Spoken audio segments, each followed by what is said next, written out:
Name of Allah is the merciful and beneficent. Today our topic of discussion is that of the evolutions and evolution historical perspectives. Pre-Darwin's theory of the change, and the idea of the evolution is not originates with the Charles Darwin's. The ancient Greek gives some new ideas about the evolutionary changes. First is that of the Empedocles and Aristotle's. Aristotle's और Empedocles ने concept of change in living organisms over the times describe किया था, और George Louis बुफन फिर next आया था हमारे पास answer. उसने कहा था कि उसने मैनी ईयर्स स्पेंड किए थे कंपैरेटिव ऑटोनॉमी को स्टडी किया था. फिर उसने वेरिएशंस देखे थे एक पार्टिकल आर्गन्स में किस तरह एनिमल्स से जो रिलेटेड होते हैं पार्टिकल आर्गन्स, उसमें वेरिएशंस देखी थी. और स्पेशली जो उसने चीज़ ऑब्जर्व की थी वो वेस्टिजियल स्ट्रक्चर जो होते हैं ना उनको ऑब्जर्व किया था. Then their observations convinced him that the change has occurs during the history of life on the earth. मतलब चेंज जो होता है ना वो अक्कर होता है during the history of life on the earth. और इस पे उसने कन्विंस किया था इसकी जो इसने स्टडी किया था. Next is that of the Erasmus. Erasmus जो डार्विन्स जो था ना वो फिजिशियन था और ग्रैंडफादर था चार्ल्स डार्विन्स का. और वो एक क्वेश्चन में इंटरेस्टेड था ओरिजिन और चेंज के बारे में. और उसने बिलीव किया था common ancestry of all living organisms के किस तरह कॉमन एंसेस्टर्स शो करते हैं. जितने भी लिविंग ऑर्गेनिजम्स होते हैं ना तो अपनी कॉमन एंसेस्ट्री किस तरह शो करते हैं. Next is natural selection. तो नेचुरल सिलेक्शन जो होती है ना हमारे पास है वो हमारे पास होती है कि जिसको नेचर सेलेक्ट करे ना जिस ऑर्गेनिजम्स को, तो वो बेस्ट अडॉप्टेड जो होता है इन्वायरमेंट में ऑर्गेनिज्म जिसका जेनेटिक मेकअप सबसे अच्छा होता है उसको नेचर सेलेक्ट करती है, दैन वो सर्वाइव कर सकता है इन्वायरमेंट्स में. तो this is known as natural selection. Next is that of the adaptations. Adaptations और अडाप्टनेस मैंने ये पहले आपको बता दिया हुआ है कि अडाप्टेशंस जो होती है ना वो अक्कर होती है जब चेंज किसी भी फिनोटाइप में चेंज हम लेके आएँ और उसके चांसेस ऑफ एनिमल्स रिप्रोड्यूसिंग जो एनिमल्स के रिप्रोड्यूस करने के चांसेस है ना उनको इंक्रीज़ कर देता है ये. और जो अडाप्टेशन होती है ना वो एक चेंज एक प्रोसेस है जो एवोल्यूशन में चेंज लेके आता है. लेकिन अगर हम अडेप्टनेस और फिटनेस की बात करें तो ये एक उसकी कैपेसिटी को मेजर करती है जो सक्सेसफुल रिप्रोड्यूस करते हैं ऑर्गेनिजम्स एक गिवन इन्वायरमेंट में. तो इसकी कैपेसिटी को मेजर करने वाली को ना हम अडेप्टनेस या फिटनेस कहते हैं. नेक्स्ट अगर अल्फ्रेड रोसेल के बारे में बताया था कि अल्फ्रेड रोसेल जो होता है ना 1823 में पैदा हुआ था और 1913 में इसकी डेथ हुई थी. और ये अमेज़न वैली का एक्सप्लोरर था. इसने जोलॉजिकल एक्सपीडिशन दी थी इसको इस एरिया को. और ये जो होता है ना इसने ना एवोल्यूशनरी चेंजेस को डिटेल से स्टडी किया था, क्रिटिसाइज़ किया था डार्विन थ्योरी को. और ये जो होता है ना इसकी स्टडी को थॉमस मैथाइटस जो होता है ना उसकी राइटिंग को इसने स्टडी किया था. तो बाद में ना इसने ना इसके सिमिलर जिस तरह डार्विन्स की थ्योरी थी इस तरह की ही एक इसने अपनी थ्योरी दी थी. लेकिन डार्विन ने ज़्यादा अच्छा काम किया था तो वो ज़्यादा एक्सेप्टेबल हुआ था. उसने एक अपनी बुक भी दी थी डार्विन ने, origin of the species by the means of the natural selection, November 1859 में. और 1250 कॉपीज़ जो होती ना इसने फर्स्ट प्रिंटिंग में इसकी प्रिपेयर हुई थी और फर्स्ट डे सोल्ड हुई थी. इतनी ज़्यादा कापी इसकी बिकी थी फर्स्ट डे पे. अच्छा डिफरेंसेस क्या थे हमारे पास इन दोनों की थ्योरीज़ में. तो फर्स्ट जो डिफरेंस था वो वेलेस जो था ना वो बिलीव करता था कि जितने भी एवोल्यूशनरी मॉडिफिकेशंस हैं वो सिलेक्शन नेचुरल सिलेक्शन का प्रोडक्ट है. मतलब नेचुरल सिलेक्शन हुई है तो वो एवोल्यूशनरी मॉडिफिकेशन होती है ना. तो ये जो होते हैं ना ये अडेप्टिव होती है ऑर्गेनिजम्स के लिए. मतलब एवोल्यूशनरी चेंजेस जो होते हैं ना वो ऑर्गेनिजम्स अडॉप्ट कर सकता है. जो भी चेंजेस आता है इन्वायरमेंट में ऑर्गेनिजम्स उसे अडॉप्ट कर लेता है और फिर उसके बाद एवोल्यूशनरी मॉडिफिकेशन होती है. तो वो ये सारा कुछ नेचुरल सिलेक्शन के थ्रू होता है, इसका प्रोडक्ट है. But Darwin admitted that the natural selection can not explain all evolutionary. लेकिन डार्विन कहता था कि जो नेचुरल सिलेक्शन होती है ना वो सारे एवोल्यूशनरी चेंजेस को एक्सप्लेन नहीं करती. He did not accept the adaptive significance of every modification. उसने कहा था कि जितनी भी एवरी मॉडिफिकेशन जितनी भी मॉडिफिकेशन होती है ना उसमें जो अडेप्टिवनेस होती है ना उसकी कोई सिग्निफिकेंस नहीं होती. और उसने एवोल्यूशनरी चेंजेस मॉडिफिकेशन जो होती है ना ही वो नेचुरल सिलेक्शन के थ्रू होती है ना ही ऑर्गेनिजम्स एडमिटेड अडाप्टिव होती है इन्वायरमेंट से.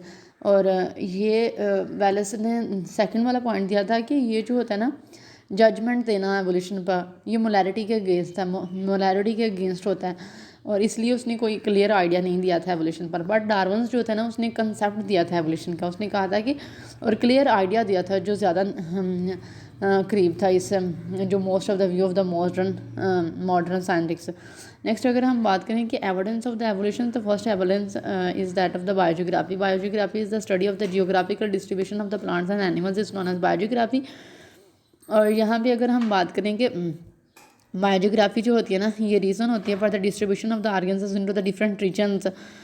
तो जो बायोग्राफिक स्टडी जो होती है ना, वो शो करती है कि डिफरेंट पार्ट में किस तरह ऑर्गेनिजम्स लाइफ जो होती है ना वो स्पेंड कर रहे होते हैं। पहला हमारा एविडेंस है जियोग्राफिकल बैरियर्स।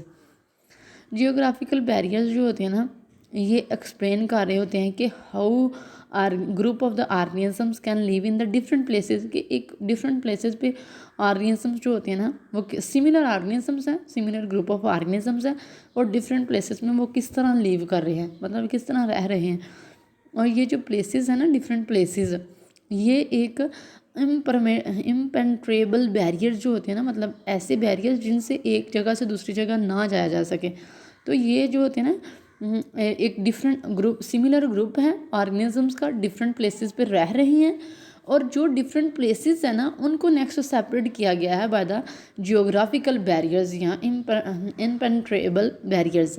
तो ये जो होते हैं ना, अगर नेक्स्ट उसने एग्जांपल दी है कि एक कैट है, वो लीव रहती है some continent of the earth, but they do not cross the open ocean, open ocean को क्रॉस नहीं कर सकती। They have the common ancestry, अलबत्ता उसकी कॉमन एंसेस्ट्री होती है, लेकिन वो ओपन ओशन को क्रॉस करके नहीं जा सकती, लेकिन रहती जगह अपने कॉन्टिनेंट में है।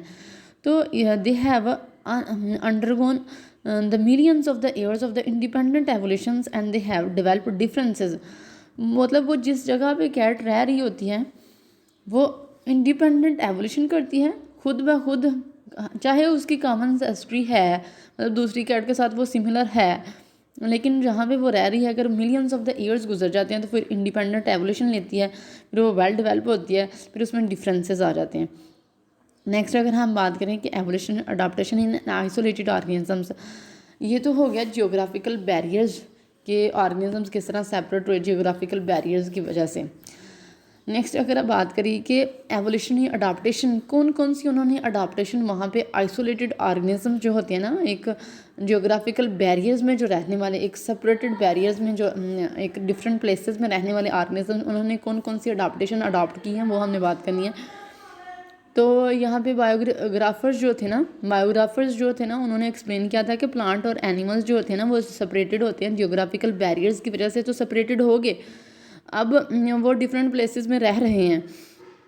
तो different side they were different in spite of the similar environment similar है, लेकिन फिर भी वो एक दूसरे से डिफरेंट हो जाते हैं। क्यों हो जाते हैं? क्योंकि वहाँ पे उन्होंने अडाप्टेशन जो होती है ना, उन्होंने सर्वाइव करने के लिए अपने वहाँ पे जिस इन्वायरमेंट में वो रह रहे होते हैं, वहाँ पे सर्वाइव करने के लिए उन्होंने कुछ अडाप्टेशन अडॉप्ट कर लेते हैं।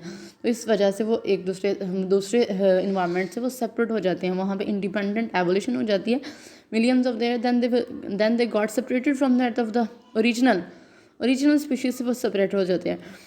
अगर हम इसके एग्जांपल दें तो ऑस्ट्रेलिया दैट एग्जिबिट्स ऑस्ट्रेलिया में इनहिबिट कर रहा है, Australia and Tasmania very different from animals in other part of the world. मतलब वो कह रहा है कि ऑस्ट्रेलिया और तस्मेनिया में जो एनिमल्स हैं ना, वो other part of the world से बहुत ज़्यादा डिफरेंट है।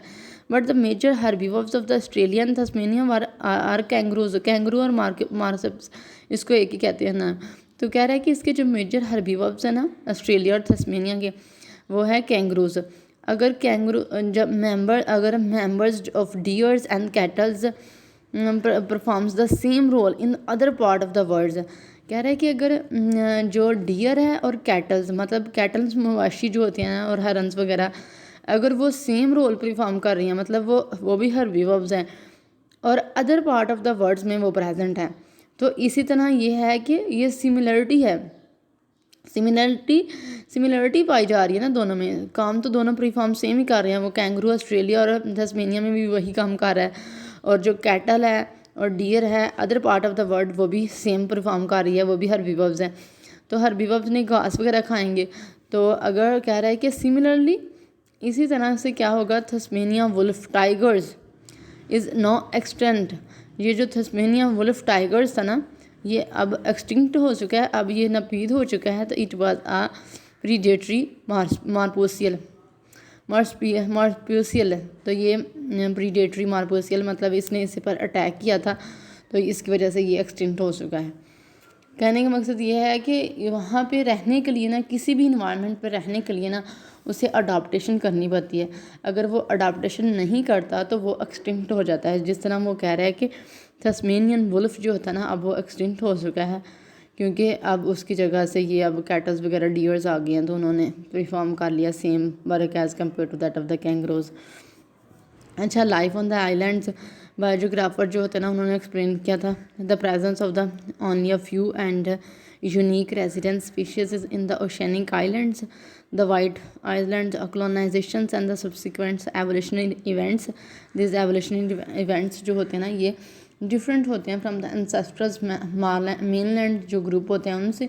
और द चार्ल्स डार्विन ने इसकी डिस्ट्रीब्यूशन को ही गालापेसियस ऑब्जर्वेशन में एक्सप्लेन किया था। नेक्स्ट अगर हम बात करें बायोजियोग्राफिकल रीजन्स कौन कौन से होते हैं, तो ये हमारे पास 6 रीजन्स होते हैं। Ethiopian regions, Palearctic regions, Oriental regions, Australian regions, Nearctic regions, Neotropical regions. Palaeontology क्या होती है, study of the fossil fuels is known as palaeontology. Next अगर हम बात करें ये फोसिल फ्यूल्स के, हमारे पास कुछ फोसिल फ्यूल्स हैं जो हमें मिलते हैं इनके एवोल्यूशनरी स्टेजेस में। तो ये जो होते हैं ना डिस्कशन फॉसिलाइजेशन अक्रेंस जो होती है ना इक्वेटिक एनिमल्स में, that's the fossil fuels regards the more, ये सबसे स्ट्रॉन्ग एविडेंस होता है फॉसिलाइजेशन का। तो इसको हम पैलेंटोलॉजी कहते हैं, इसकी कंप्लीट स्टडी को।